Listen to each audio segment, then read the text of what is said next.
So you want to retire early, huh? You want to work a job, 9 to 5. You want to kiss your bosses, you know what. Maximize your 401k and your IRA.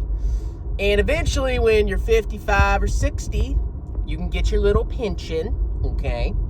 You can have your little 401k, which I'm not against 401ks. But, you got to put in those 20 or 30 years of your life, or even more, going to your job, working for an employer, kissing that you know what.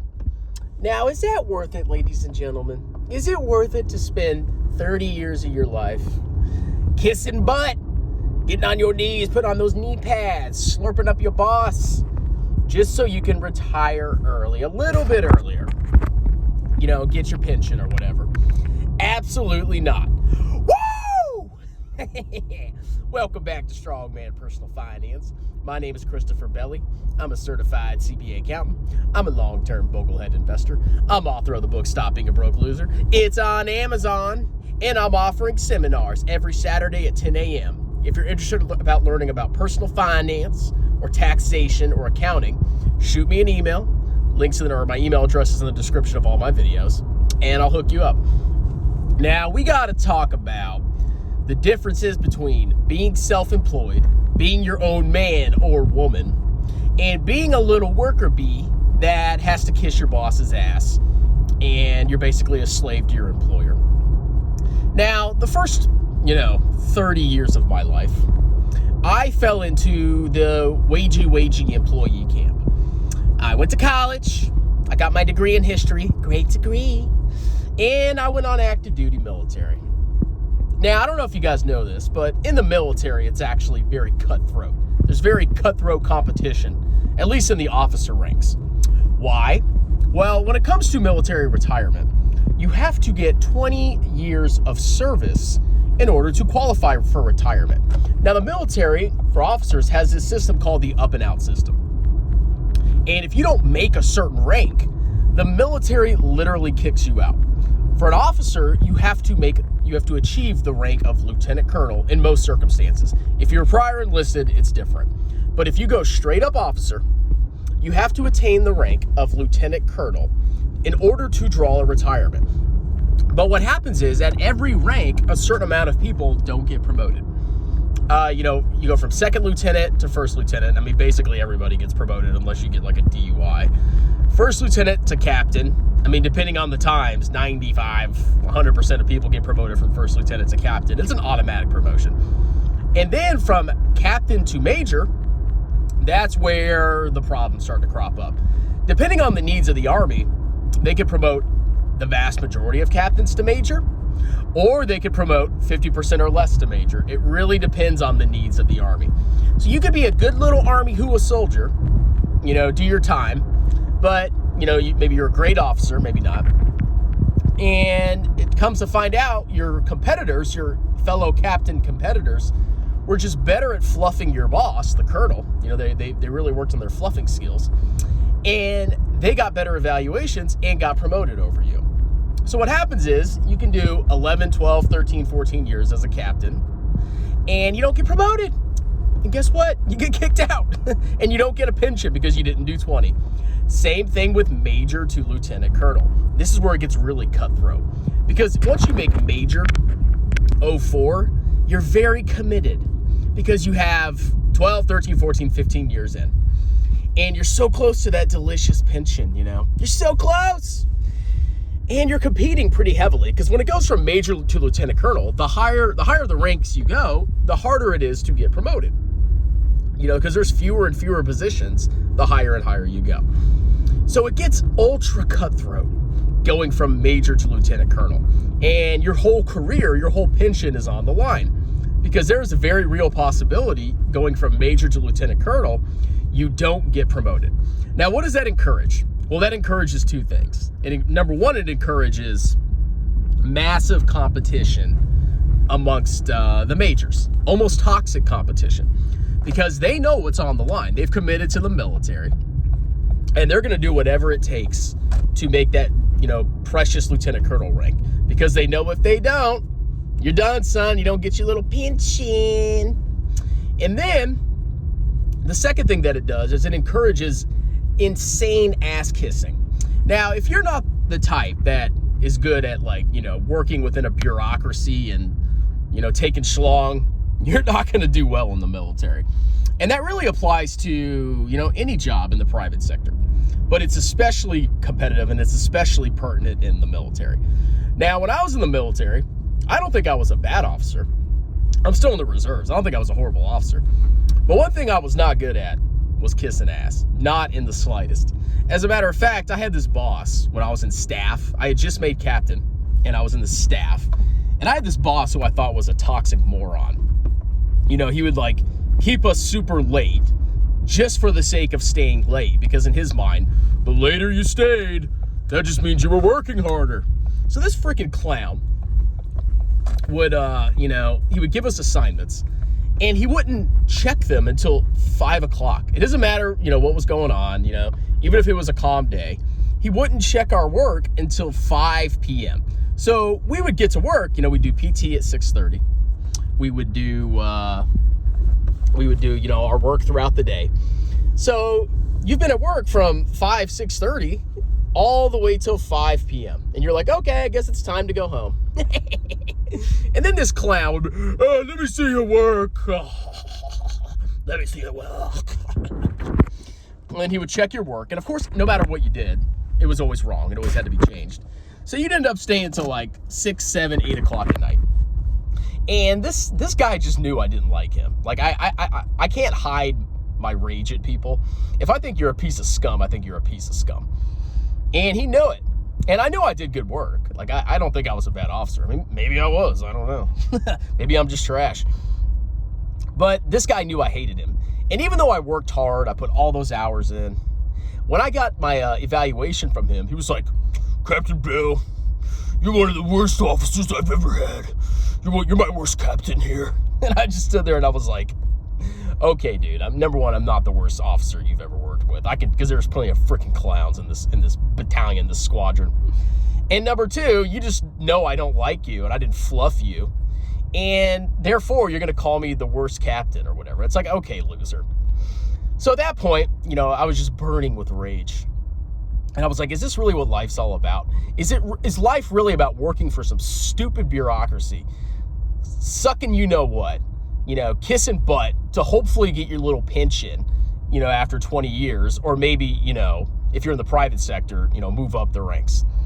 And I said, no, I will never, ever be in a position again where I work for a bureaucracy. Now, of course, I was stupid, and I did take a job at NASA. And at NASA, here's what happened.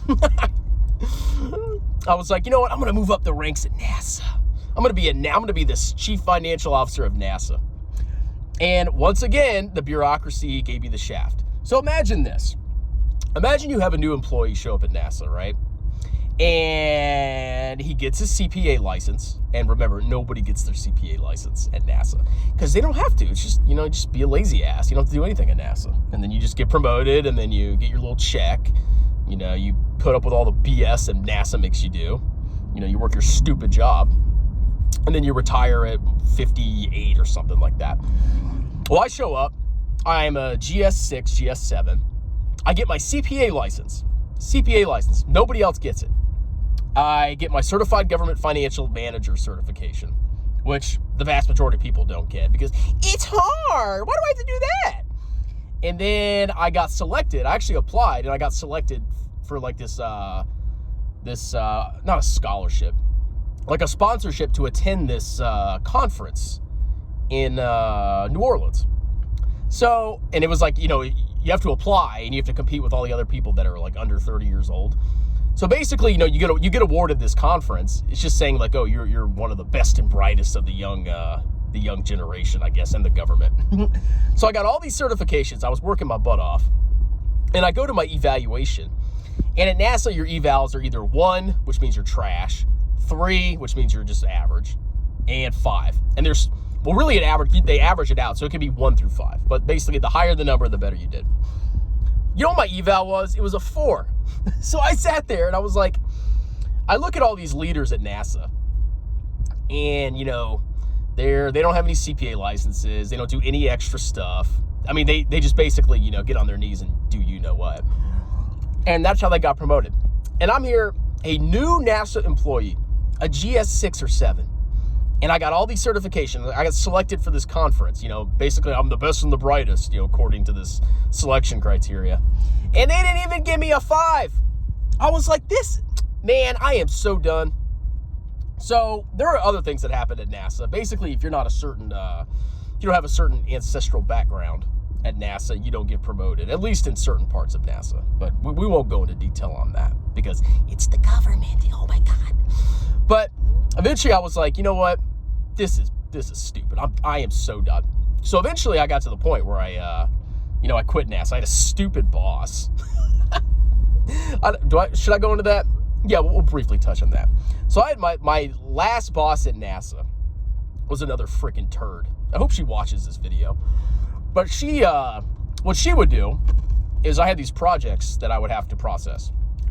And she would literally wait until 5 p.m. on the due date of the project. Keep in mind, I would submit my work like a week in advance, 2 weeks in advance. And she would check my work literally the evening of the due date. And you know what she would say? She would say, Chris, you're off by 1 cent. I can't process this contract. You need to fix this right now. She would tell me this literally the evening of the due date. I'm like, you couldn't have checked this like a week or two ago? And you're saying I'm off by literally 1 cent. Now, in the real world, in the tax world, 1 cent is a rounding error. Even on your tax returns, there's no cents. There's no cents on your tax return because it's so insignificant they round it. But in the stupid ass government, you're off by 1 cent. And I'm going to tell you literally the evening of the due date. And I was like, are you freaking kidding me? And then she would like literally nitpick my work. She would go into as much, detail as she could to try to find little errors. I don't think she liked me either. I guess I didn't, I won't go into that. But, yeah, she'd be like, oh, you didn't update this date on the slide on tab 50 of your Excel sheet. I'm like, okay, that doesn't affect the financial data at all. But you didn't update the date, Mr. Bell. And then my supervisor was like digging into my ass because I didn't update a date. I was like, you know what? I am so sick of this dick sucking. I am so done with this. So I decided to quit. And I knew these people were full of crap and they were losers and underachieving clowns because I had actually started my own side business tutoring and I was knocking it out of the park. Apparently I was a bad accountant. I don't know. But people were giving me 5-star ratings over and over. And I had money rolling in. I was crushing it. And I compared my work being self-employed as a tutor to these freaking losers in the government. They were like, CPA's too hard and you get a 4 and you're off by 1 cent, a rounding error. And I was like, okay, this is stupid. And now I'm at the point where I am literally just waiting until I have enough business income from being self-employed, YouTube, tutoring, seminars, book sales, to where I never work for a corporation or government again. And I know all you people have the same stories as I do. Stupid loser bosses that are dumber than a rock and that basically screw you over.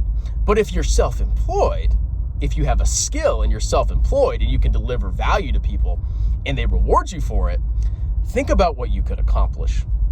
So if you're like depressed in life, you hate your job because you have idiot bosses, it's probably because your bosses are idiots. And you hate working in an organization where you have to, get on your knees and slurp a lurp. There's options, but you're going to have to work hard. And eventually it's going to pay off. Because now I'm at the point where, I look back at some of these memories I have in the workforce. You just work your job and get promoted eventually, and you'll be good in be good in the bureaucracy. I look back and I am almost disdainful of people that spend their entire lives doing that just so they can get a freaking stupid pension or their little golden handcuffs, whatever freaking benefits they get from their workforce. So never get stuck in a job that you hate. Never stay in a crappy bureaucratic organization that doesn't reward you for your hard work and talents. Branch out, get a side hustle, and grow that side hustle and become self-employed. And your life will be so much better. I'm so much happier now. I mean, yeah, I still have a job, but I'm just here to get tax skills. And I'm in such a small accounting firm, I don't have to kiss ass. It's just kind of like I do my work and I learn tax accounting. And eventually I'm gonna get to the point where I can do it myself. So that's my inspirational story of the day. Hopefully you learned a little bit more about strongman's past. And yeah, I'm not good at, working in bureaucracies and getting promoted, but I know how to hustle and make money. And that's where I think I'm gonna succeed. And I can't wait till the day when I make more money than the highest paid person at NASA. I am gonna butcher NASA and the military. I'm just gonna crap on them constantly just to show them what freaking losers they are. Anyway, that's it. Hope you enjoyed the video. Time to eat some lunch. Cheers!